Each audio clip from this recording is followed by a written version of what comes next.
Davidi I drejtohet Perëndis me një britm ankthi. Ai ndodhej në një vuajtje të thellë, por dukej sikur Perëndia nuk po vepronte.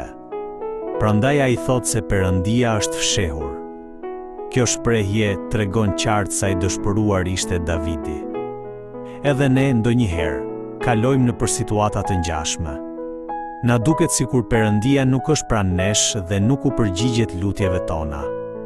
Por pikërisht në ato çaste nuk duhet të udhëhiqemi nga ndjenjat, por nga besimi, pra nga arsyeja shpirtërore. Duhet të mbahemi fort pas besimit se Perëndia është sovran mbi çdo rrethanë dhe, ashtu si Davidi, të shkojmë tek ai. Edhe ankesa para Perëndisë është një lutje. Davidi thot se të pabesët janë krenar dhe përshkruan një nga një mënyrën e jetesës së tyre. Arsyeja pse ata jetojnë në ligësi është se mendojnë se Perëndia nuk ekziston.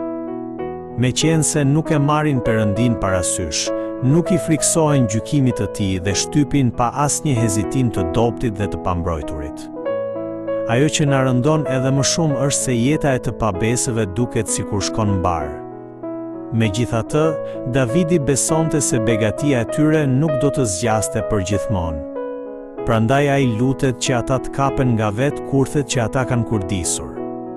Ai ishte I bindur se e keqja do të mposhtej dhe se drejtësia e Perëndisë do të triumfonte patjetër. Edhe ne duhet të besojmë në fitoren e Perëndisë. Duhet të kemi besim se ai do të ngrihet dhe do të veprojë në kohën e Tij.